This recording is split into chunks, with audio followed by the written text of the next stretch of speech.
and thank you everyone for joining us this evening for our second webinar in Support Squad series, AYA Cancer 101, Understanding the Road Ahead. My name is Abby Westerman and I will be your host this evening. I am the founder and CEO of Be Present Foundation. Our mission is to improve the quality of life and health outcomes of young adults with cancer by promoting and strengthening connections between young adults and their communities of support, by creating awareness around the importance of presence before a diagnosis, and by providing the tools and resources after a diagnosis that empowers young adults to be present for their friends. Our goal is to have every young adult that faces cancer feel connected and supported throughout treatment and beyond. All right, a couple of housekeeping comments. This session is now being recorded and it will be available after the webinar is over. We'll provide a link to the recorded session on our website, and we will also send you an email with the link as well so you can view it at your leisure.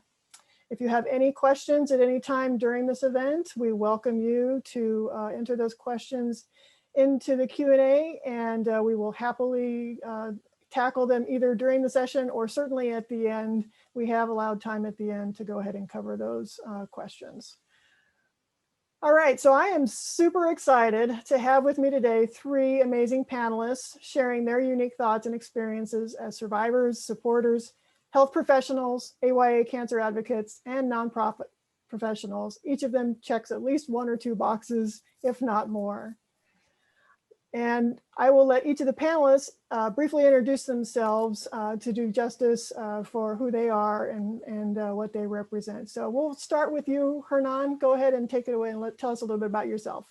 Oh, well, I'm currently, I just realized I'm a 26-year survivor now.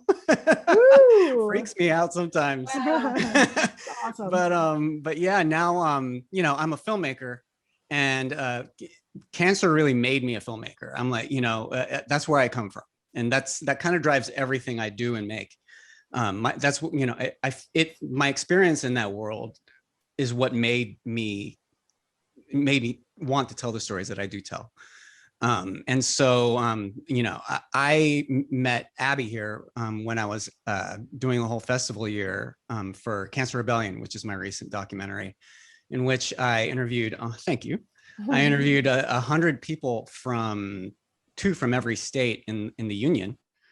And because I knew that I could put our stories together. I knew that there was some commonality and a lot of beautiful original stories in there that, you know, hadn't been heard and needed to be like put on the same grounds. And so that's what Cancer Rebellion is. And I'm happy that it's out now. I hope people are finding it. And I'm moving on to fun new things too. So next. Awesome. Thank you, Hernan. And before you popped on, we were actually talking about having more sessions where the group experience watching Cancer Rebellion is on the list of things for people to do. All right. So next up, Stephanie, why don't you go ahead and take it away and tell us a little bit about yourself. Thank you, Abby. Hernan, I'm impressed. 26 years. I'm going to celebrate 16 years in August, so on my way. Thank you.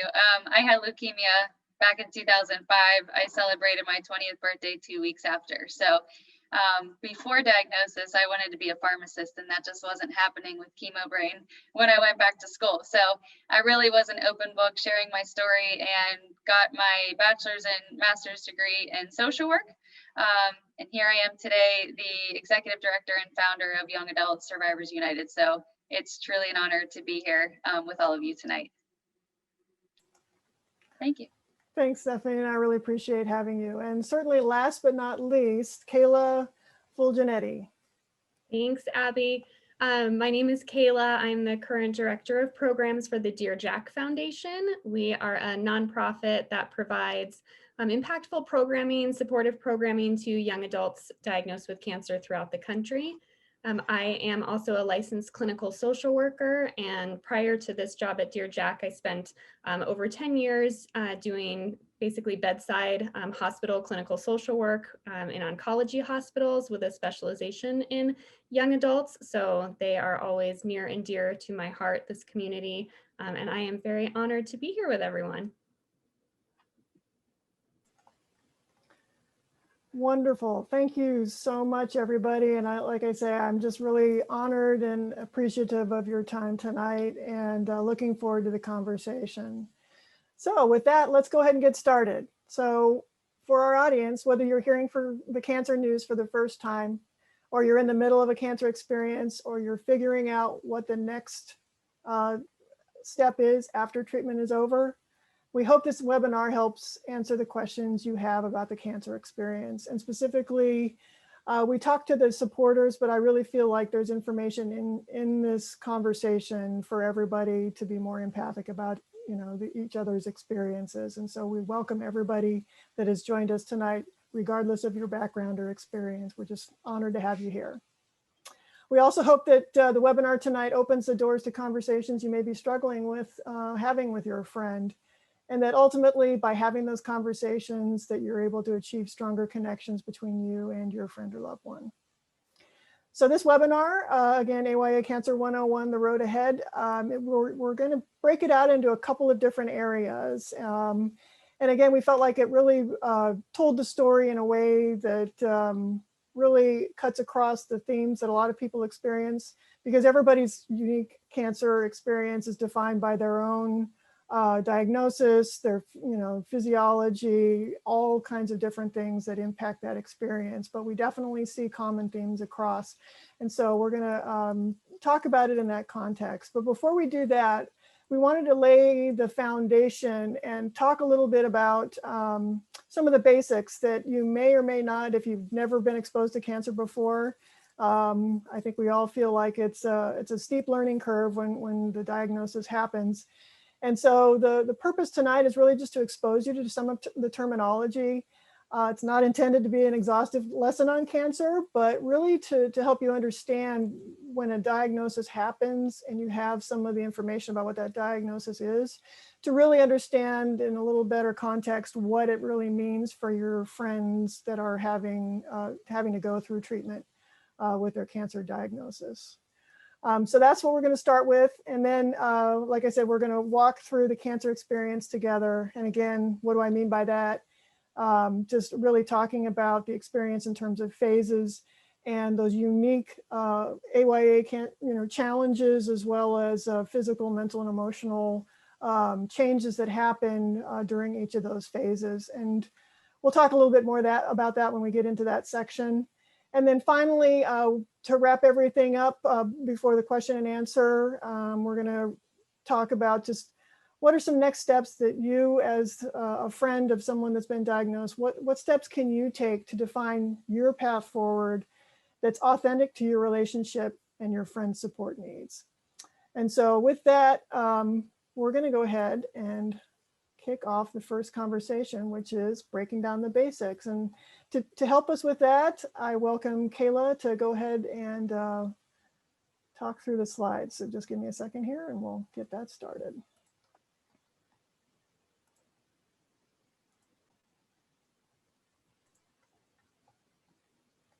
Perfect. All right. So as Abby mentioned, I have been tasked a little bit with sharing some of the basic terminology, some basic words, phrases, ideas that might come up when a friend or loved one has been diagnosed with cancer.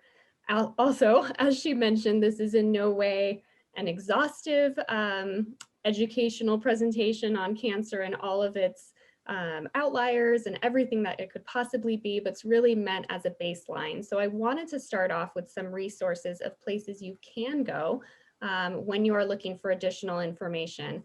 The internet is a very scary place. These are trusted resources that you can utilize. The National Cancer Institute, American Cancer Society, and cancer.net, very well trusted organizations that you can go to for further information. Next slide. So this conversation is framed around AYA, and I think when we're in the midst of it, we throw AYA around all the time, and we know what that means, but sometimes it catches other people off guard to not know exactly what AYA is or what it is that we're talking about. So we define AYA as adolescent and young adult. For the oncology community, that's considered those between the ages of 15 to 39. So a wide range, because of their unique stage of life. That age is very different when it comes to developmental milestones, physical milestones, relationship milestones, jobs, school, relationships, all of those things come into play when you receive a cancer diagnosis. So that's why it can be incredibly challenging for this age group. And recent results came out to say that 89,000 AYAs are diagnosed with cancer each year in the United States. So we know that they are out there, and it is a really important topic to be learning about and talking about specifically in the AYA cancer community. Next slide. So basics, really basic 101, what is cancer? Cancer is a disease in which some of the body's cells grow uncontrollably and then spread to other parts of the body, which means it can occur anywhere in the body. And human cells grow, multiply, and form new cells. And when they're old or damaged, they die off and then new cells take the place. So when this process breaks down and cells are abnormal or damaged cells grow and multiply when they shouldn't, that's when cancer is created. Next slide. And we get asked this a lot. I think this question is a very basic, how does cancer develop? I think oftentimes, as I saw in my clinical role, it also took the phrase of, why did this happen? Or, how did this happen to me? So we did want to mention cancer is a genetic disease. So it's caused by changes to genes that control the way our cells function, especially growing and dividing, as we mentioned. The DNA change can cause genes involved in normal cell growth to become oncogenes. So unlike a normal cell, oncogenes can't be turned off, which leads to that increased rapid growing or creating abnormal cells. The genetic changes can be inherited, they can arise from environmental factors, or just due to errors in the cell division. So I know when working with patients directly, that question of, why did this happen to me? Did I cause this? Those are oftentimes a lot of things that our young adults are faced with when they could hear that they have a diagnosis of cancer, and being a good listening ear and supporting them through some of those questions, because it is very normal for those to come up. Next slide. Types of cancers. I will not go through all of them. There are more than 100 different types of cancer. Usually they're named for their organs or the tissues where the cancers are from, and they can be kind of broken into the subcategories of solid tumors versus blood cancers. Some of examples: sarcoma, breast, testicular, lung, leukemia. Those are probably ones that you've heard, or if you've heard those names before. Next slide. More specifically for AYAs, when I looked at kind of the most common cancers in AYAs, these are not listed in order, they're just more in alphabetical order. So brain and other central nervous system tumors, breast, cervical, colorectal, leukemia, lymphoma, melanoma, sarcoma, testicular, and thyroid. Again, these cover a wide range of, even those cancers can be broken down further into more specific types, and that's where the internet on trusted, reliable websites and resources can be a great place to go to learn more about a specific type. But these are, in general, some of the most common cancers for AYAs. Next slide. So types of treatment. These are the things that a young adult, when they hear the word cancer and they get a cancer diagnosis, these are the words that are thrown at them. And these are the things that happen often fairly quickly. And I think these are the things that we kind of hear about, but maybe don't know exactly what each one is. So surgery, that one I think is pretty well known. It's the treatment of, they're going to go in, a physician's going to go in and remove or take out part of a cancer, or part of the tumor, or the infected part of the body from the cancer. When we're talking about radiation therapy, another type of treatment which uses radiation to shrink a tumor size. And then chemotherapy, sometimes also heard as chemo, is a really high dose medicine that's used to kill cancer cells throughout the entire body. So whereas radiation and surgery is used to target a very specific part of the body, chemotherapy is kind of the more widespread treatment. Another one that we might have heard of is stem cell transplant, or also a bone marrow transplant. This is really the idea of replacing stem cells with healthy cells. So the stem cells, there's a specific type of stem cell that's used to create blood cells in our body. And sometimes with certain cancer diagnoses or certain cancer treatments, those specific stem cells that create red blood cells, white blood cells, platelets within our body can be damaged. So the idea of a stem cell transplant is to replace those stem cells with healthy ones. And that can either be from the patient themselves, so their own stem cells, or it can be from a living donor, which would be then a donor transplant.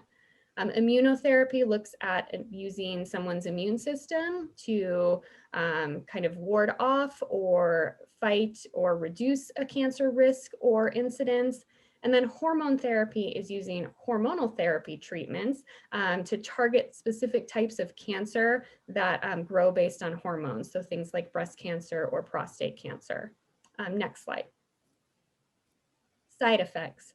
So this is also where, as Abby mentioned, maybe some of the empathy can come in for our young adults that are going through a cancer diagnosis and cancer treatment. So this also in no way is the full list of all of the side effects that somebody can experience when undergoing cancer treatment. But because some of the treatments that we get target those really fast growing cells, there's other things in our body that are waiting and utilizing really fast and rapid growing cells, things like hair, nails. So that's why we see things like hair loss. And I think that's kind of the common image that a lot of people think of when they think of a cancer patient. But other side effects, anemia, appetite changes, really severe fatigue, fertility issues, specifically for the young adult community, and sexual health issues is something that I personally kind of push for to be talked out and normalized more as far as being a side effect of treatment and the diagnosis in general.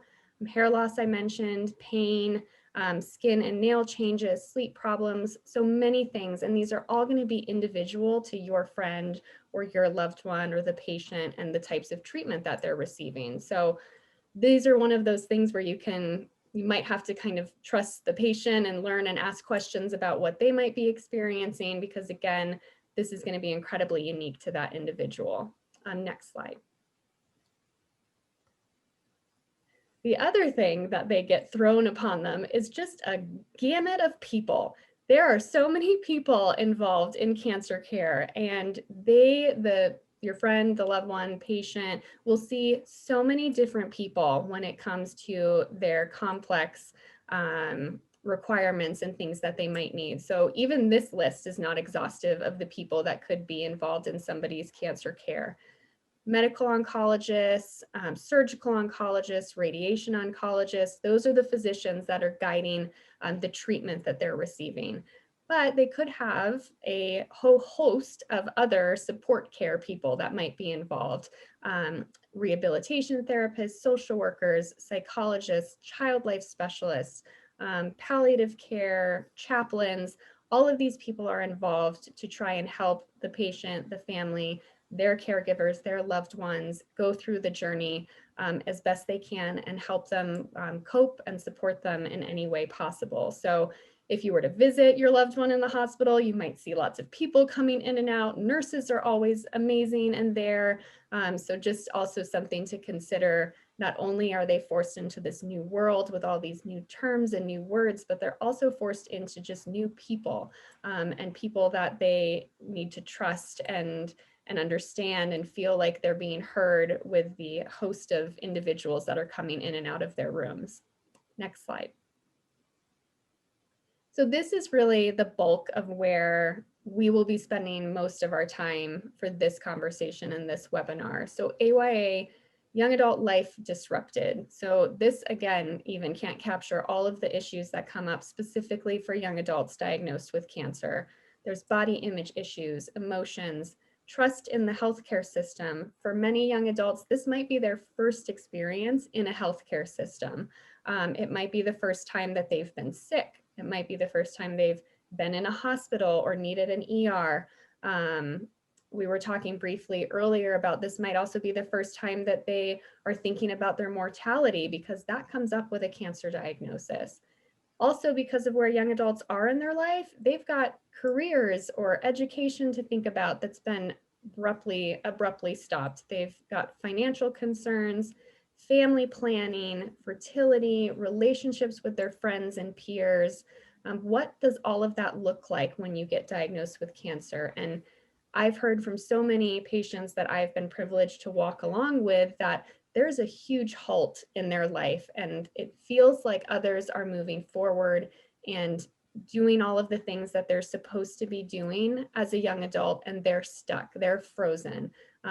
They are halted in all of their life achievements and goals that they're supposed to be attaining and doing as a young adult. Graduating from high school, graduating potentially from college, moving out of their parents' home, getting their dream jobs, meeting their partners and having kids. These are all major life milestones that for some don't happen or might not happen. And for others, they get paused, but they watch their friends achieve those things that are supposed to be normal at that age. So that, again, very brief overview with some terminology and ideas to get the conversation started and to think about. But I'm going to pass it back to everyone on the panel and have Abby lead us through some more conversations on all of this. Awesome. Thank you so much, Kayla. That was wonderful. And if there's any questions that kind of came to mind with regard to the slide set, please either pop them into the Q&A and we can address them later, or like I say, if you have something in the chat, or we can follow up afterwards, happy to do that. But that was a great way to set the stage for just a lot of the terms that we hear thrown around frequently. All right, so now we're going to switch gears and we're going to walk through the cancer experience together. And again, what I mean by that is just the themes that we see across from the day of diagnosis to when somebody is declared cancer-free and everything in between. And definitely there are some strong commonalities in the different phases. So we break it down into three basic categories. So the first one is called diagnosis, for obvious reasons. And it's really that first couple of weeks when things are chaotic, and we'll get more into the description and some of the themes there, but that's the first one that we're going to talk through. The next one is just treatment. And so that's everything from after those first few weeks, their treatment is underway, all the way to when they ring the bell and are released to go home for maintenance and to move on and move forward. And then the last is beyond cancer. And so again, that's everything from the survivorship and maintenance phase to when they're declared cancer-free and moving on with their life. So lots of different things go on in those different phases, but again, there's definitely themes. And so what I wanted to share with you, Hernan in his Cancer Rebellion collection has some beautiful interviews and stories. And so to bring some additional voices into the conversation, we have a couple of videos over the course of the webinar that we wanted to share with you. And so the first one is really addressing the diagnosis phase, and then we'll come back and talk with the panel about it.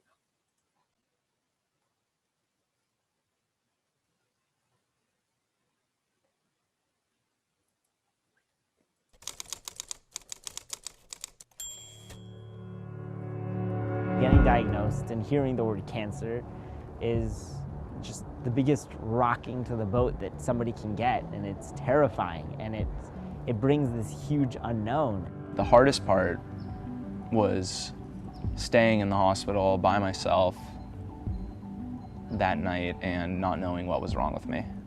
And it's 4 o'clock in the morning. I'm on like pain meds. I just start bawling. I don't know what it means. Like, I'm 14, so you have some awareness of what a tumor is. Like, when they first told me, like, you kind of want somebody to tell you, oh, I'm just kidding, or, that's not what's happening right now. The scary part for me was like the unknown. The needles and the nauseous and sickness kind of part, and feeling tired and being separated from my friends at school. I remember the first day starting treatment. I did not want to wait 10 months. I wanted to be done. And to my teenage self, what was almost worse than the chemo was the feeling that I was totally alone. I was most scared about that. I would be alone and have no support.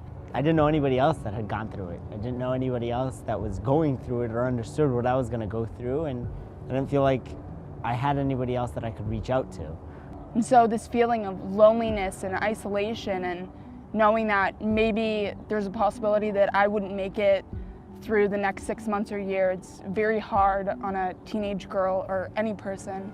For a long time, I was very scared inside, inwardly, and a lot of times I couldn't even express myself outside.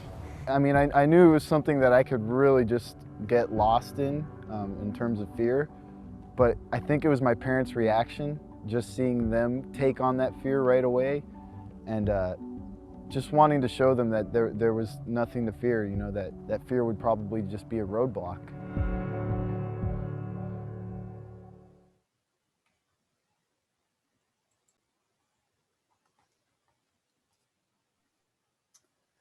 Awesome. Wow, I hadn't seen that one in a while, actually. Oh, really? Probably brings back memories. Yeah. Yeah, so, you know, some of the common themes that we hear in there, right, is just the overwhelming sense of fear, obviously, was a theme throughout most of the folks that were talking. And just, you know, the unknown and what's ahead, and really the surprise of having it happen at their age, so completely unexpected. And so I think it's a great starting point to start the discussion and the experience as far as the diagnosis those first few weeks. So Kayla, if you wouldn't mind just taking just you know 1 to 2 minutes to just describe, if you will, some of the things that you see in terms of the experience in those first couple of weeks, and then we'll hand it over to Hernan and Stephanie to weigh in from their experience. Yeah, absolutely. So again, my experiences really have been the privilege of being a clinical social worker with patients and families, and having them share their journey with me. And really, my expertise comes from their expertise. I always say, you're the expert, so I'm here with you as you need me. So those first few weeks, for many, I think Hernan's video, I could not have said it better myself. Fear, isolation, anger, disbelief, those are kind of the big ones that typically come up. And again, I won't speak for Stephanie or Hernan, but I know that it feels like this kind of fight or flight moment also, like either like, yes, I think one of the participants or the interviewees said on there, like, I didn't want it to take 10 months. I wanted it to be over. And many times at that initial appointment, when I would be in there with the physician and they gave the news, many times that the young adult would kind of just be like, okay, now what?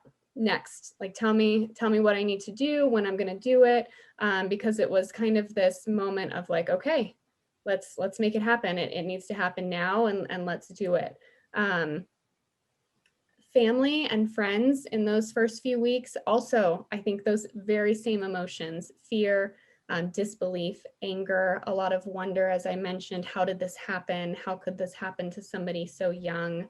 And I think that as we all have talked about and have shared, that sometimes that fear can be a barrier to support or to being there for the friends of the young adult or family members or loved ones of the young adult. Because when there's a lack of understanding or kind of awareness around it, the easiest thing in human nature is to avoid things that are hard. And so sometimes the support system around patients I've seen completely rally and come together, and they do the fundraisers and the t-shirts and the wristbands. And then you see it the complete opposite, where that support system completely falls away. Not often from a lack of love or a lack of emotion or wanting to be there, but really from a place of, I want to be there, but I don't know how to be there. And it's easier for us as humans to avoid it because it's hard. So many times I had conversations with young adults specifically about they've been in the hospital for weeks getting a transplant or getting their chemo and having side effects, whatever it is. And nobody's been by to visit them. They wanted friends to come by. There's, nobody stopped by. They're not talking to anyone. That sense of isolation really, really creeps in those first few weeks, because I think everyone's trying to scramble and understand and forgetting that there's still a friend, a loved one at the core of it that's that's going through it themselves. So those were kind of the things that all came up for me as I was trying to think of diagnosis. And I just think the participants in the video just captured that beautifully, as I'm sure the two of you will as well. And the center of that is that misunderstanding piece, you know, that like you kind of don't know how to approach, and this happens on both sides, because like as a friend, you don't know how to approach the awkward elements of these discussions or these confrontations. And on the patient side, you're like, well, you know, how are my friends seeing me becomes another issue too. And like, I think that the more that you're both open to it, to discussing these awkward pieces, the quicker you can get over them too. I mean, personally, I had most of my friends kind of ghost me in the beginning, but the ones that did come by or like didn't you know, I thanked them for coming by, but I didn't understand what they were coming for. Like, were they coming for me or were they coming for them? And so the ones that really stuck through were the ones that I realized, oh, you're coming for me. And so I think, God, I have in the other room, I have the complete works of Sherlock Holmes, because one of my friends got me this giant book that I was going to read during chemo. I was like, I've got no brain for that. Sorry. And like, it was a really nice thing to do, but at the same time, I was like, oh, you know, just mad at myself too. But anyway, yeah, that was part of my early experience too, was that, like, you know, that anger at having been thrown off the rails of what I thought was my life, what my life was going to be, and coming to terms with, like, well, you know, what is that? Where do I go now?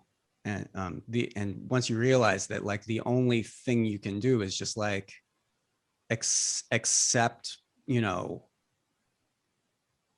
all the many steps that it takes to get through this, whether that be, like, you know, X amount of chemos and X amount of radiation and you know, X amount of years to get over it too. It you know, it's all about moving on. You both hit such good points, and I'm sitting here thinking about all of that, and I couldn't agree more. The other things that really hit home for me personally and professionally, I'll share both, was the trauma. You know, you live your lives with goals in mind of graduating high school or getting your degree, for me at least, and you have these symptoms, and as young as we are, we like to think that we're healthy, and you dismiss these symptoms because you think it's just another XYZ, I'm going to be okay. And that's exactly what I did. And had I done that for 2 more weeks, I would not be sitting here tonight, you know? So when the diagnosis comes, not only is the patient so shocked, as I was, it was so traumatic, but like you said, Kayla, the family is too, and so are the friends. And I remember being in the hospital for the first 3 weeks of my diagnosis, and I was smiling on the phone, talking with friends as they were crying, and I didn't understand that. And so, like you said, Hernan, they would come to the hospital, but they would inch in and like peek around the corner. And I'm like, come on in with my bald head, you know, and it was really hard. I had someone even ask if leukemia was contagious. Like, that's how little we knew. So I think ignorance is a big part of it as well, because I knew chemo was starting 2 days after my diagnosis. And I'll be honest, I didn't even know how it was going to be administered. So now when I talk to patients who are newly diagnosed, they literally will just say, I have no idea what is going on, what I should be expecting.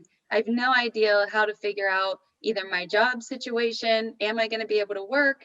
You know, what's insurance going to look like? There's just all these questions that come up.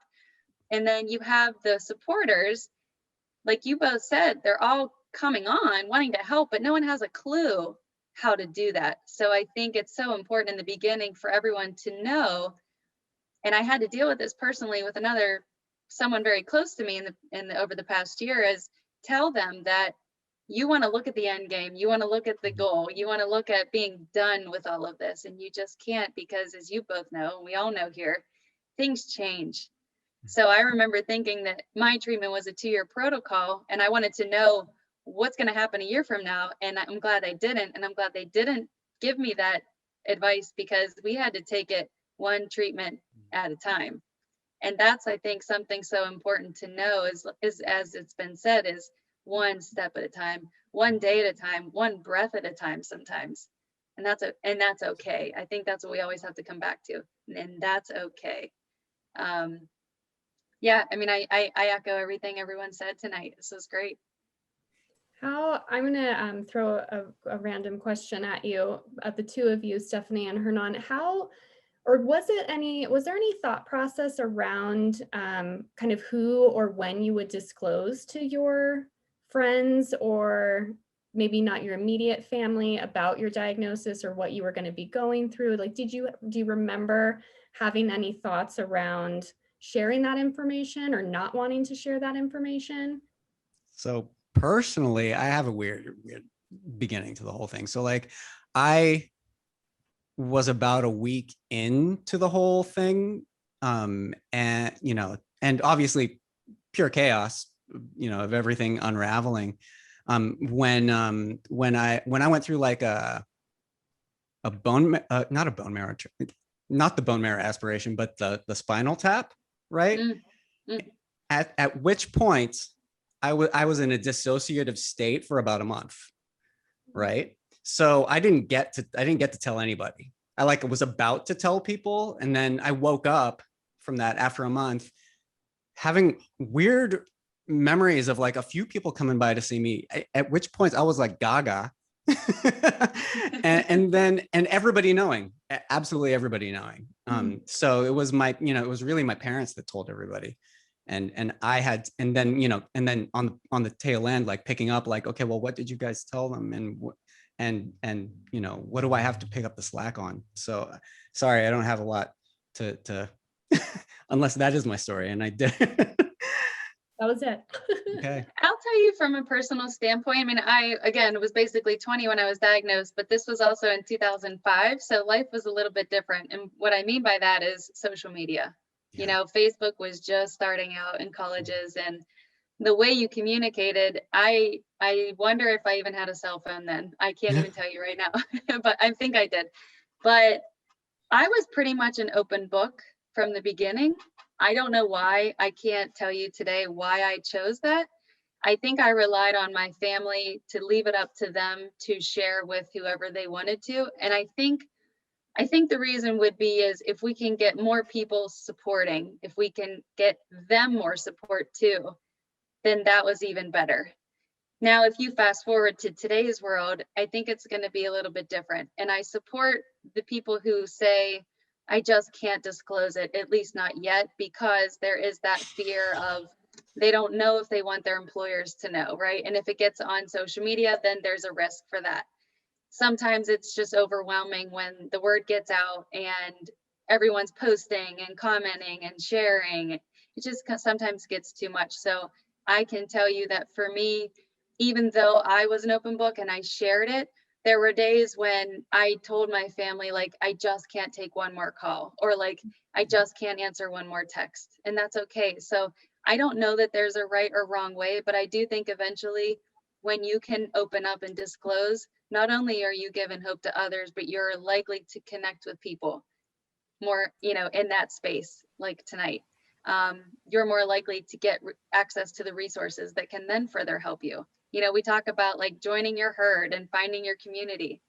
It's so much easier doing that, but I think there's a level, like we keep saying, of fear and almost guilt as well. I didn't use that word yet, and I know it's going to come up tonight, but I have had patients say to me, when I was diagnosed, I looked over at my mom and I apologized, because you're going to have to be dependent on people. And that's really hard. So I think that's also one of the reasons too for me that, I felt bad. I knew everyone had to drop everything to help me. And I think that's another reason why sometimes people may not disclose, is because you feel bad about it. You have to depend on people. And sometimes that's a hard pill to swallow. Absolutely. Like that whole guilt of like, you feel like you're bringing people down just because you're alive currently. Mm-hmm. Yeah. Thanks for bringing that up. That was amazing. Sure. Yeah. And the other thing that I know that comes up a lot is just, boundary setting is so very important, and being able to say no, even when your friends want to come visit and you really would love to see them, but you're just not feeling great, and it really means more to your health to say no than to say yes, to have the room, and for supporters to understand that saying no is okay, and that it's not personal, and it's just, you know, something that they're not ready to accept on that day in terms of either a visit or you know, whatever it might be. I think that's a really important thing. And the other thing is, and I don't know if you guys felt this way, but a lot of it's exhausting sometimes to make your friends feel like everything's okay, and that you know, it's almost like that's your job for the entire visit, is to make things feel better than to just to have them be there to bring you a sense of normalcy. I don't know if you guys felt that in the beginning, or if that was something that came No, later, absolutely. You but- spend a lot of time and a lot of energy making sure that other people are happy. Mhm. And I think that can weigh you down quite a bit when you're already trying to just muster every ounce of energy you have. You know, the last thing you need is to worry about that as well. Okay, so we're going to go ahead and move on to the next phase. I think we've already touched on a few things kind of leading into that, but I'm going to bring up just another video to set the stage. And so the next phase again is treatment, and that's kind of that long haul. And I think that's where a lot of the changes, the identity, you know, lost identity, changes of friends, relationships, all of that kind of comes into play. So we're going to go ahead and take a quick peek at. My name's Sierra Lilac. I'm from Pittsburgh, PA. My name is Miranda Carsey. My name's Nikki Lipinski. I'm Bruno Casara. I was diagnosed with acute lymphoblastic leukemia, fibrosarcoma of the brain. To be young, like you're just getting started with your entire life, like you have your whole life ahead of you, and you don't really know what to expect. My first reaction was, I have wasted so much time. I kind of laughed. It never struck me as I would be someone with cancer. At first, when my friends found out I was sick, I had an outpouring of support, and then I found as I was going through treatment, my friend group became thinner and thinner. Sometimes I just feel like a hermit. Being able to relate to other kids when you have cancer and chemotherapy and other things on your mind, you're not worried about you don't have the same concerns as normal teenagers. It's a difficult thing, and no matter how much your friends and your family want to be by your side, these aren't really conversations that you can have with them, or at least they don't have anything to share back. I don't know, I felt like there weren't that many other people to connect with that were my age. I met a lot of younger kids, which was cool, but it would have been nicer to have someone that like I could talk to. You would hear babies crying next door and other things, and you did feel isolated because there weren't as many people your age in the hospital to relate to. I was very uncomfortable with the no hair situation, and I was on high dose steroids for a lot of it, so I gained a lot of weight, like completely unrecognizable, and you know, guys in high school aren't interested. I think like the physical embodiment of seeing that you're sick and that you're not well, when you look in the mirror and see that you don't have hair and that you don't look like everybody else. It's just a constant reminder every morning when you wake up and see the hairless person staring back at you in the mirror. I think a lot of people who don't know me very well at this point, that they have no idea that I have cancer, that I still have cancer. I don't look unhealthy anymore. That was probably one of the hardest things for me, was coming to terms with the fact that my outlook and my friends and my friend groups, the way I treat my body, everything had changed. I know this doesn't sound right, but that kind of made me the person I am. Like, it made me a stronger person. Even having cancer is an opportunity to find out things about life and about yourself and about other people, what it means to be loved and to love another person.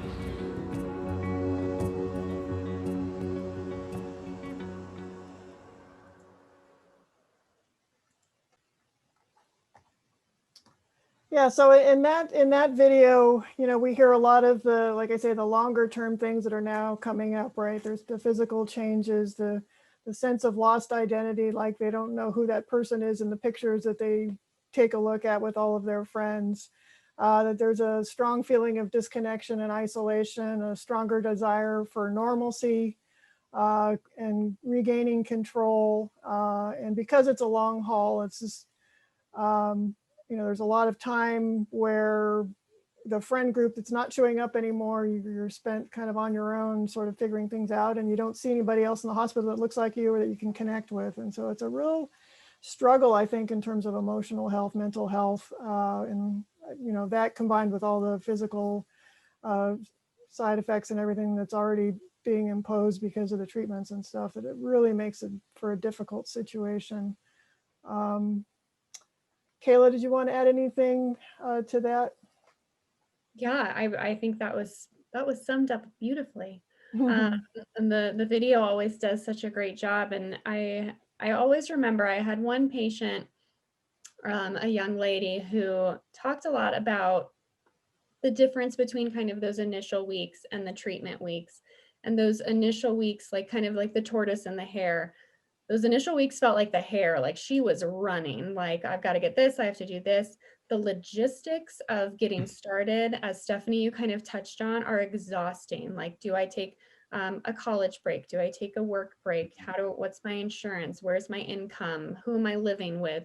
Those things are like all just in there on top of the multitude of doctor's appointments that have taken over. And then once treatment hits, it's kind of this, she felt like this real slowing down and this like molasses of like counting down the treatments, or counting down the radiation days, or counting down the days to transplant.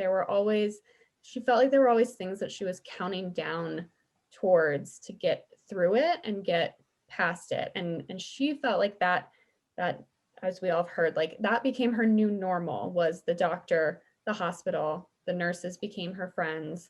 That just became the routine, as opposed to watching all of her other friends go on and get promotions at their jobs and getting married and having children. She was stuck in this phase of just kind of waiting and trying to get through this. That's always stuck with me. And I know the sense of self, the rest of you can speak more to this personally, but many have struggled with that sense of self and their self-identity. Who am I now? Who am I now in this moment of being a cancer patient? But who am I going to be after all of this, if I get to an after? Because a lot of those questions start creeping in, as they would when you're having horrible side effects or having uncontrolled pain, or just in the thick of the mental health coping with all of it. Those questions start arising, and what is the new normal going to look like, which I know we'll talk about that transition being a beast in and of itself, but that treatment phase becomes their routine, and their sense of self is related to this hospital room and this doctor's appointment. And many of them feel like that's not who they are. I'm not the sick cancer patient. I'm the athlete, I'm the mother, I'm the singer, the dancer, that's their identity, and coping with many times not being able to do those things. So how do they identify now, and where can they find those pieces of themselves in kind of that swamp of treatment land? Yeah, and I think that the key element of the AYA experience is that you're only just beginning to figure out what your identity is anyway, and then cancer comes and interrupts that, and in a way such that you come off feeling like the cancer is your identity, and you have to and as a patient you have to kind of figure out, okay, well, how much do I let that be true, and how much can I stay connected to what I used to be, right? And what I want to be. The other thing about this whole stage of that is that social media starts to hurt, right? It used to be something that was really fun and like that kept you connected, but it only becomes this thing that reminds you how out of sync you are with everybody, and how everybody else can go do stuff and you just can't. And and it makes you wonder, like, will I ever be able to will I ever get back in sync with the world, right? And that's so isolating a feeling to have when you're sitting waiting for the chemo to drip, right? Personally, I didn't have social media to do that, but I still felt it, right? Social media, as you said, Stephanie, just it's only been around so many years. It feels like a long time, but it's only been around so many years. So yeah, I think that, like, as a friend, you have to kind of approach patients as like, well, how can I be there for them in a way that shows them they're not missing anything, that they're that they are connected to these things, and that though you may have like kind of a pause in the plan, this is part of the plan, and moving on, it will become something that empowers an even greater plan that you discover. I mean, everybody growing up has to ride the waves of who you are anyway. It's just cancer just makes it so chaotic. Mm-hmm. And figuring out which hat you're going to wear which day, or wig, I should say. Yeah. It's really hard. And like you said, like, hashtags didn't exist during our experiences. But I will say, Kayla, I agreed when you said it's just about like counting down and then counting down again, and it becomes your routine. And I think a lot of the times in that moment, you don't realize that is your routine now. That's your regimen. That hospital staff is indeed like your family. That is your support, because you see them so much. I can't tell you how many patients, I was one of them, where like the nurses and the social workers, they become your friends. And then there becomes all these transitional points of like celebrating each milestone, right? Like the one regimen of chemo ends. Great, let's celebrate. Okay, but we have to start a new one in a week, so it's this up and down roller coaster, and so many transitions along the ways. And I'll also say that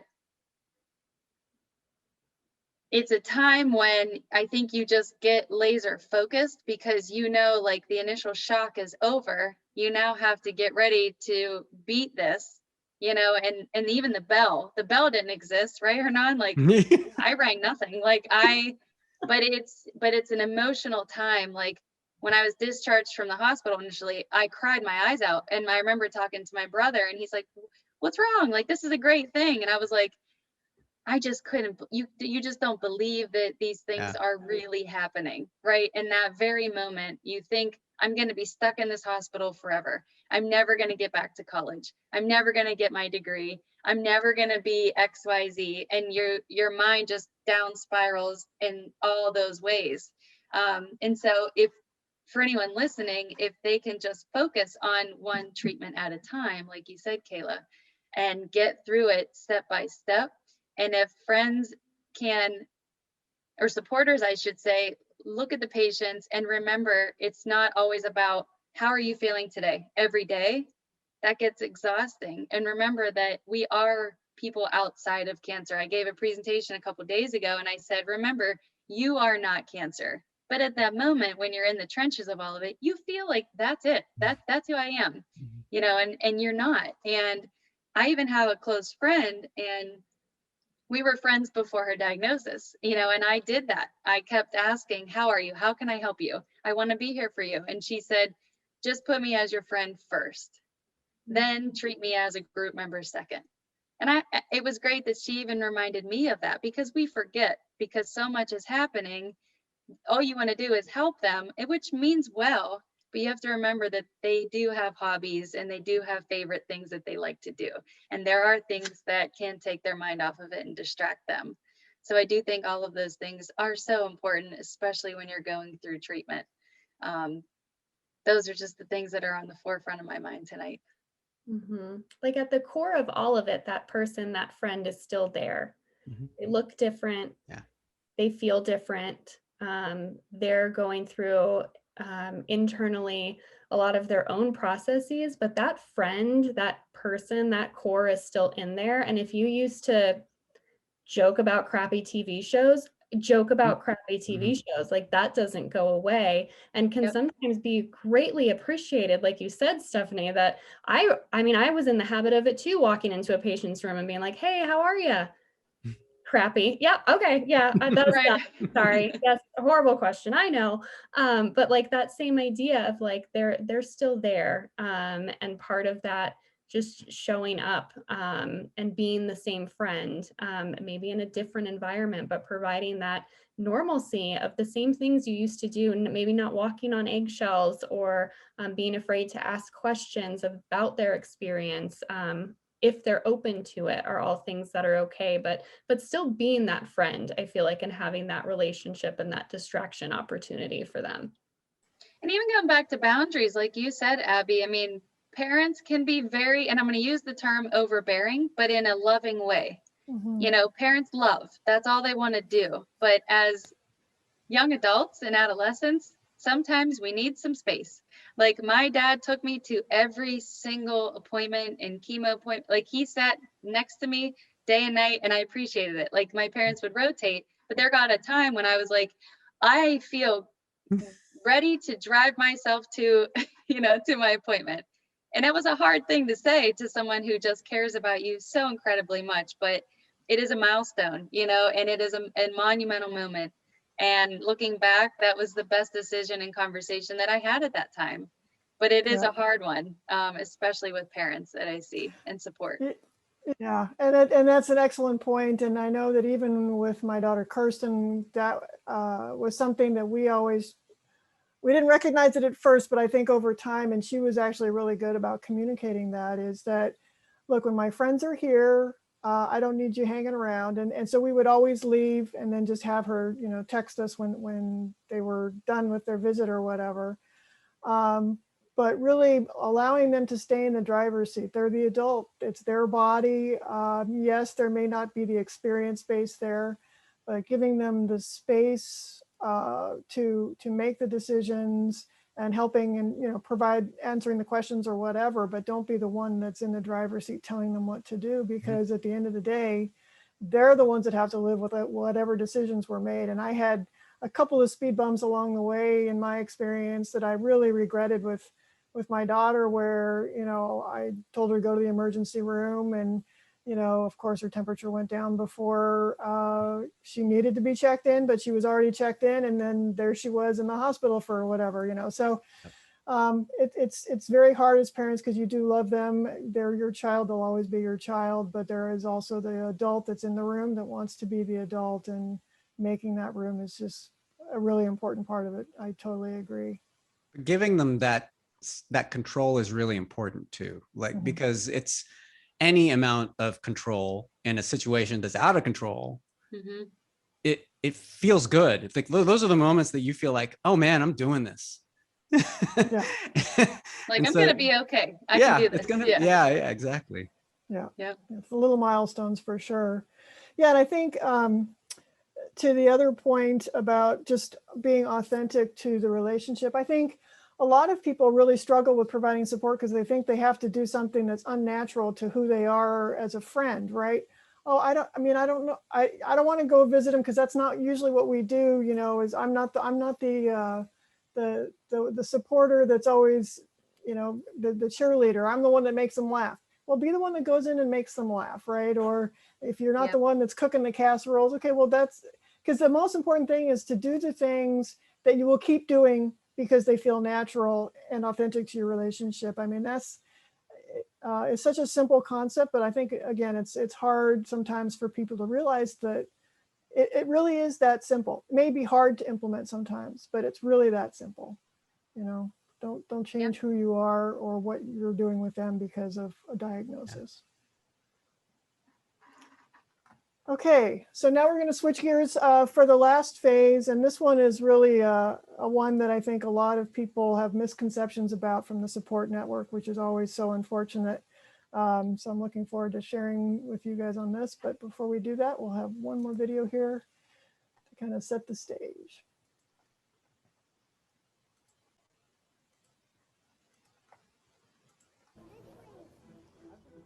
It'll be a year next week since my last chemo. So it's taken me a while to kind of get over it, but I mean, it's one of those things you don't get over overnight. You know, all that medication, I don't have to take anymore. Thank God. Yeah. It's nice breathing the air that everybody else breathes. Yeah. The moment that I actually did get scared, which is completely opposite for other patients, is when they told me I was cancer-free. That's the moment I started worrying, because then I was wondering, well, what if it comes back now? I mean, you're actively fighting cancer when you're on chemo, but as soon as you stop, who knows? Who knows what's gonna happen? You gotta be careful how much you think about it. Finishing everything was, you know, great. But the thing that I really didn't think about was, you know, I had the mentality of, hey, I'm done. Okay, great. I'm done with everything. I can go get on my bike now, go racing, do whatever. But, you know, just because the treatment stops doesn't mean that the side effects stop. I used to race motocross. I can barely sit on my dirt bike right now. You know, kickstarting it is an effort. I guess that's what they don't tell you, is that, like, after you're done, it's not over. You've got a lot of recovery to do.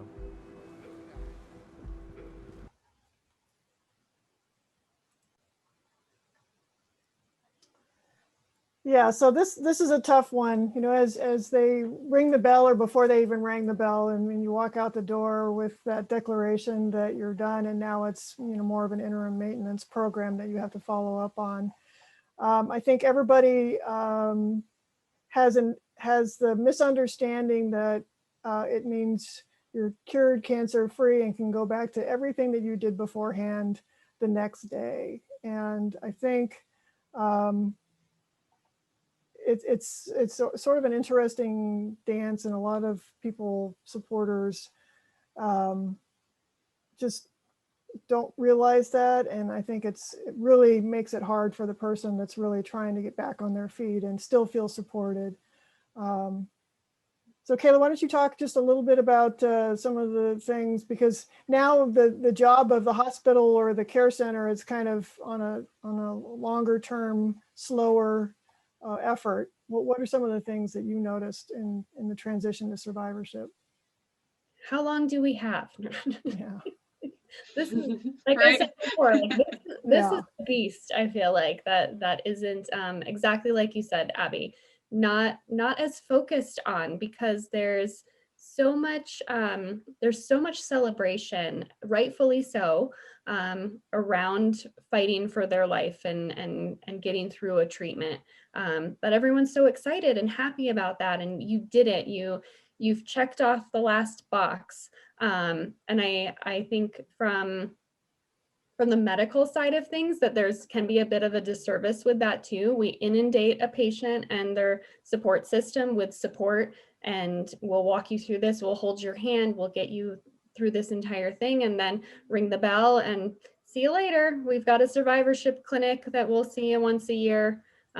Take care, you did it. Oh, Hernan, I was saying if they have a survivorship. I was going to say that. I didn't want to interrupt you, but I was going to say that too.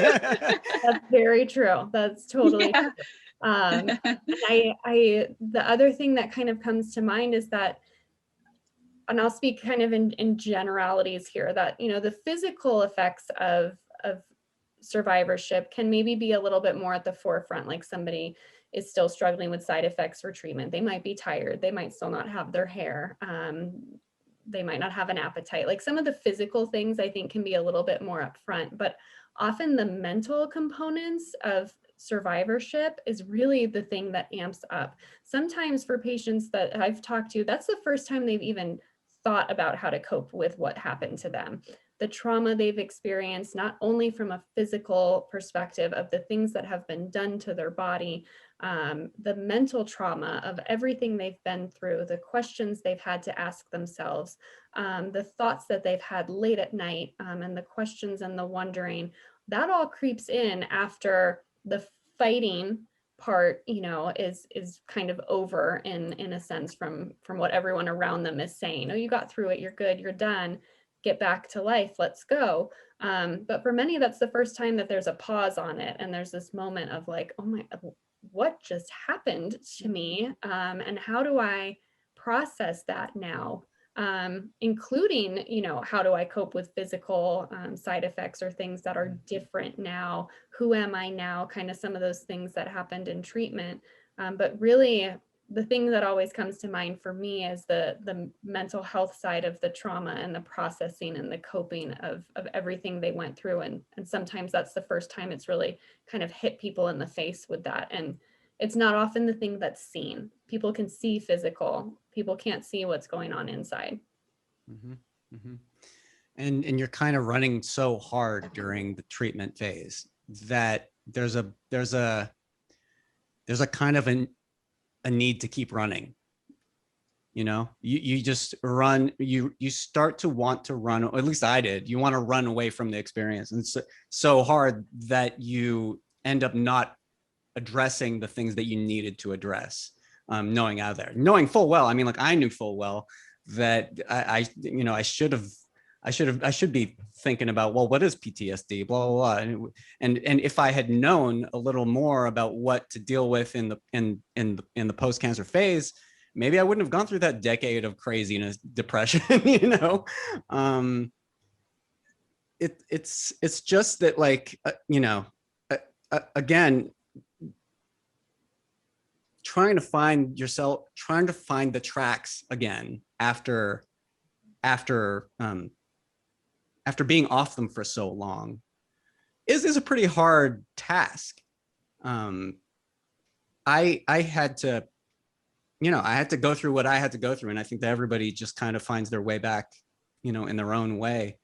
But it took me some time to find, what am I? What did this experience mean to me, and how can I fuse those things? And realize that you don't have to figure all that out on your own. Yeah. We put so much pressure on ourselves, like, I need to figure this out now because I'm already behind all my peers. Oh, yeah. I've lost so much time. I need to catch up. So that's why we put the fast forward button on, all while we have no clue where we're going. Absolutely. It's so hard. I mean, the mental health component, I talk about this with every opportunity, is there are not enough resources. There are not enough clinicians. There's just blank statement. There's not enough help out there to help all these survivors figure out how to transition through that last chapter, if they even get there. We're not even talking about those who are metastatic and don't get to ring that bell. That's for a whole nother night. But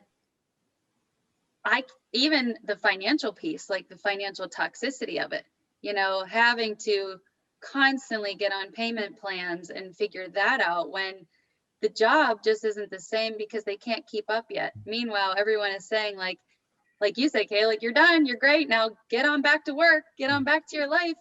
And you're experiencing all these side effects that people have no clue about. And yet they're drowning in debt, which adds another layer of stress.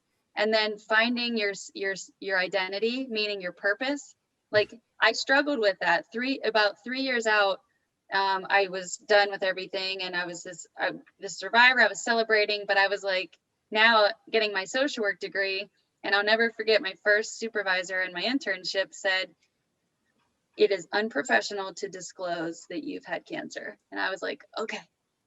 And I struggled with that because I'm like, am I a survivor anymore? Like, do I identify as that, or do I identify as a professional? Like, I tugged with that, and finally I would talk with patients and they would be telling me how anxious they were preparing for a bone marrow biopsy. And I was like, I can relate, and that just like broke the ice. And from there on, I was like, I'm just going to be me, because it helped. I know, when to wear, but each hat. But even like we touched upon, like the career development, the identity piece, like we rolled out with Young Adult Survivors United, a self-love workshop, like loving yourself again. You lose body parts and you lose your hair. And I remember I gained 35 pounds in 3 weeks after diagnosis from all the steroids, like was in one of those videos. Then I lost 60 pounds in 3 months. So like your body goes through hell. And I always compare this chapter as like those who go to battlefield and fight. You know, they're in that treatment. They're over there fighting. They're giving it their all. That's that fight or flight. Then they come home from the war. All is calm. Everyone's rah-rahing, you know, waving the flags. Meanwhile, they're a mess. Yeah. You know, and that's that's where we are post-treatment. A lot of us, you know, and I think people should be proud of themselves for seeking therapy, for seeking a coach, for seeking a support group, for seeking peer support, for finding someone else who's also been down that path, just to have some mentorship and someone to help guide you through it, who has been there, who can help you, give you some heads up, so that you don't have to figure all that out on your own, because it adds so much pressure. And I just think, and another layer of anxiety and depression, because you're just like, what just happened? What did that just do to me? And who am I going to be moving forward? If I'm able to live a long life, what's that even going to look like? It is just so foggy and so hard to figure out. You're right, Kayla. This could be a whole separate. Seriously, I'm 26 years out of this, and I'm still figuring out, well, what did that just do to me? Yeah, I hear you. I feel like one of the themes that's kind of crossed all of them, but feels more present to me in kind of this survivorship post-treatment, is this from the friend kind of caregiver loved one outside perspective, is like this theme of grace, like giving your loved one grace to be however they need to be in the space that they're in. And I think for survivorship, understanding that the world gives this expectation that everything should be a-okay and they're done and they should be good. But one of the best things you might be able to do for them is to give them the grace and space to acknowledge that it's not good. Because like you said, Stephanie, the pressure of feeling like I need to do this and I need to move on quickly and everything needs to get back to normal. That's a lot for one person to carry after what they've already been through, to now feel like I need to get things done and things need to happen. That's a lot of pressure on someone, that as a support person, allowing the grace to be like, well, why don't we slow down a minute and, you know, let's really check in on what's going on, or, you know, things that are there logistical things that we can help with to take that piece off, to maybe free up some space for the coping part of it and the processing of the trauma. But really that sense of grace for your loved one and for the patient going through it just kind of stuck out as prominent in all, but something about post-treatment was really like, what a wonderful gift you could give someone, to be like, I don't expect you to be getting all of these things done because I've heard this and I've learned this from other people and they've shared with me, like, I'm going to give you some grace at this moment.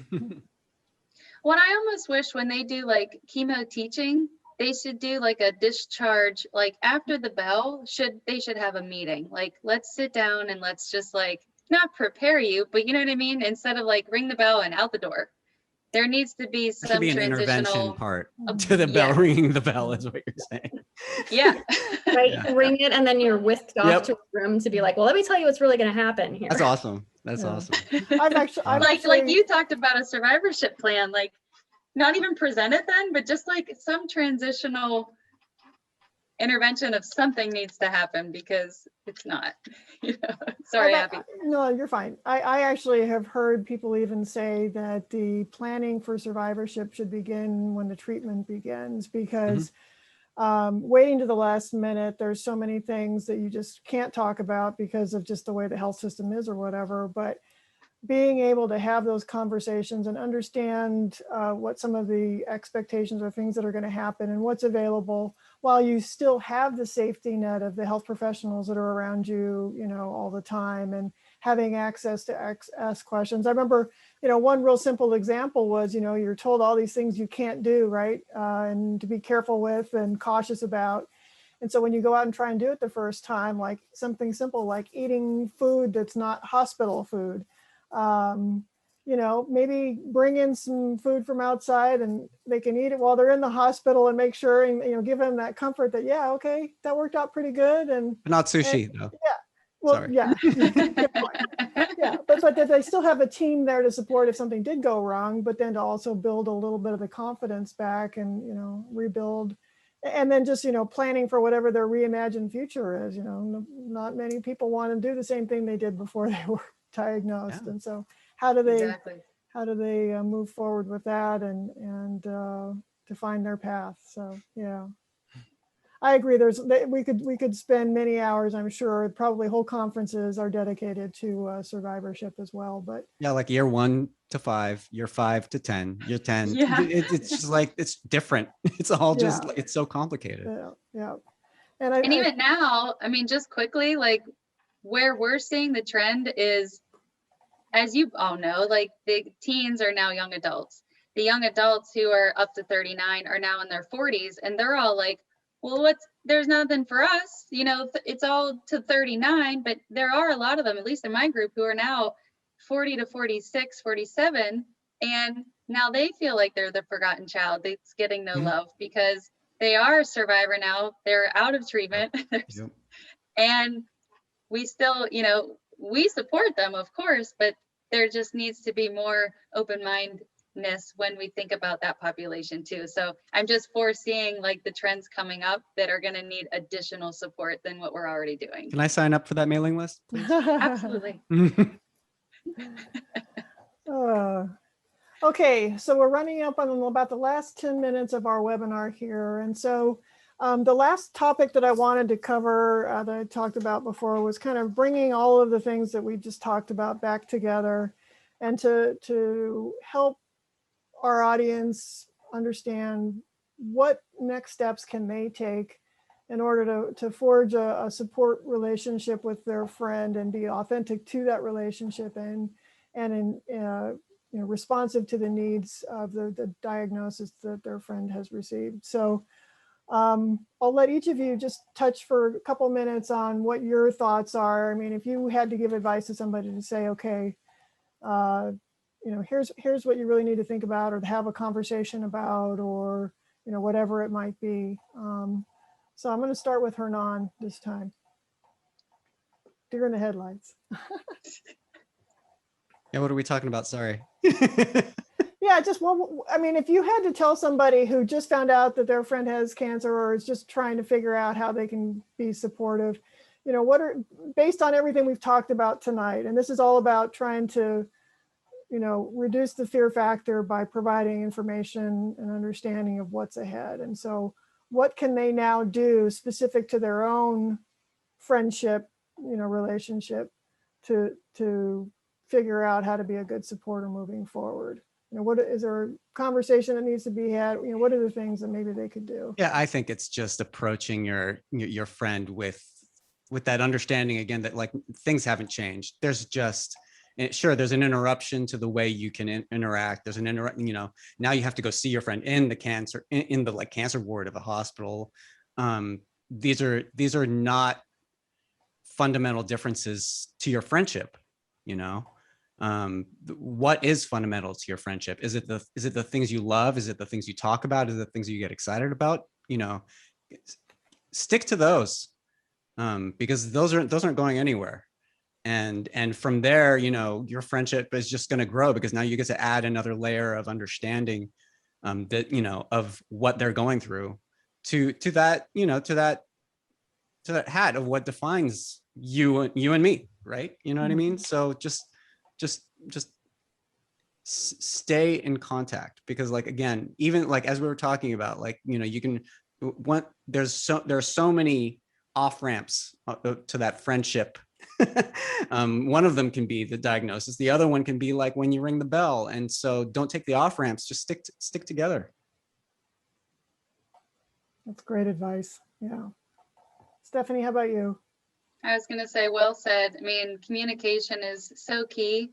I would even go as far as like two things is, set reminders in your phone to check in on them, schedule it, because lives are busy these days. And when you don't hear from someone that you normally would hear from them, it's because they're going through cancer treatment and processing a lot. They're not going to reach out as they often do. And then sometimes people just forget, or half the time they don't know what to say. So there are or they take offense at it too, Yeah. So the silences aren't on purpose. Sorry to interrupt, but like, no, you know. it's a good point. That's just it. But I would also say to the friend is make sure that you are getting the support that you need too. You know, we have a lot of supporters that have no idea how to cope with it. And then they feel bad because they want to help, but they don't know how, or they don't know how to even process their own emotions. And that's important too. I mean, a lot of the times, even caregivers, they're sitting in the corner of the hospital room while all the doctors and the team that we learned about earlier, right, are focused all on the patient. And then outside of that circle is the caregiver. So I think it's just so important to make sure that the caregivers or the friend is getting the support that they need during it. But I just think keeping communication open and treating that person as much as you can the same way as they were before cancer, and just being patient with them, because we all talked about it tonight, things change, but just to try to make it as normal as can be. Yeah, and I think for being patient, I think forgiveness is another really good thing to remember too, that, you know, when you're under stress, emotions can flare. We can say things the wrong way without really intending it to be that way. And being able to forgive each other for those and to move forward and to call people out and say, you know, that really hurt my feelings, and have the courage to say, you know, I'm really sorry I said that, to really validate that was something that, you know, hurt that person's feelings. And then you don't have to carry that baggage around. You just drop it at the door and you can move forward. So yeah, those are great points. Kayla, how about you? The first thing that really came to mind is this sense of being comfortable, being uncomfortable. Your friend, the patient, likely has never gone through this before. The friend of the patient has likely never gone through this before. And just having the courage and the openness to be uncomfortable together. Because I think expectations can be high on both ends of maybe how behaviors should be or should look. And that might not be the case. I think Stephanie or Hernan, one of you mentioned, or maybe it was Abby too, like this sense of maybe needing to be the happy person in the room, or, you know, your friends are crying, so you need to be the happy one. And that's not the case. And the friend doesn't need to think that maybe they need to come in and be sad or stay, you know, expressed in some way that you're upset that your friend has cancer.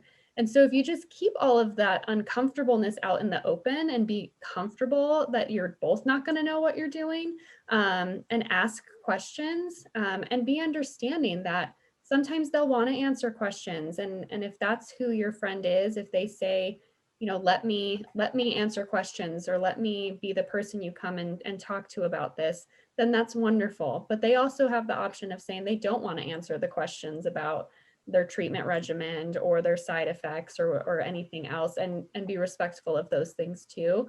I think across the board communication, we've all said that seems to be the big theme right now, and being okay with awkward and uncomfortable. The patient is dealing with it in ways that probably we can't even begin to fathom, and being okay with that from the friend perspective, and allowing that openness to go through it and be fine with it together. Wonderful. Amen. Well said, everybody. Yes, thank you. Okay, so before we close this webinar out, I wanted to give each of our panelists the opportunity to share with us if somebody was interested in learning more about your organization or how to connect with you, what's the best way to do that? And again, you know, can be social media or whatever you have as far as connections go. So Hernan, how about you? Oh, well, yeah, go check out my film, Cancer Rebellion. It's places. I mean, you can go to Amazon and get it. Super awesome, yes.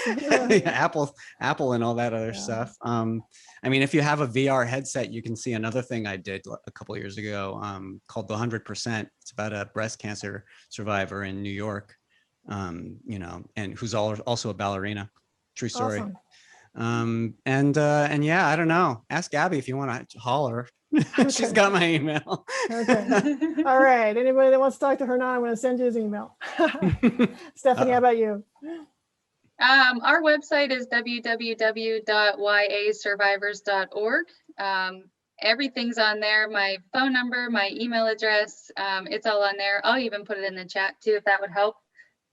We're also on social media, Facebook, Instagram, and Twitter. If you look up Young Adult Survivors United, you'll find us. But my email is just my first name at yasurvivors.org. So even if you just Google us, it'll come up, but Young Adult Survivors United. Thank you. Thanks, Stephanie. And Kayla, how about you? Yeah, so the Dear Jack Foundation, again, like Stephanie said, Google, you can find us. Our website is jackfoundation.org. My contact information is on there as well. Always open to email, phone calls, any way that I can help connect people to other resources if it's not something that Dear Jack provides, but always open to communication. And we are on socials. Also, you can find us at Dear Jack HQ on Instagram and Facebook and all the things the kids are doing these days. Wonderful. We'll be sure to include all of those links and contact information when we post this video. And again, really appreciate you sharing that with us. One last announcement. So we do have another webinar coming up. It's the third Wednesday of every month. So the next one that's coming is on a very important topic. It's the core of every good and bad experience we have. And that's all about communication and how important two-way communication is, especially during a cancer diagnosis. So we hope you'll join us. We have a great panel that we've got lined up for that as well. And so super excited to share that here in the next couple of days. Panelists, thank you again so much. Kayla, Stephanie, Hernan, thank you so much for your time, for everything you do. Really appreciate your time tonight and all the things that you've shared with everybody. I think it'll really be helpful for those that are out there just trying to kind of figure out how to navigate this. And it's just some really simple rules to follow to make things feel good for both of you. Thank you also to our audience for sticking with us. We appreciate you, and hopefully we'll see you next time around. Have a great night, everybody.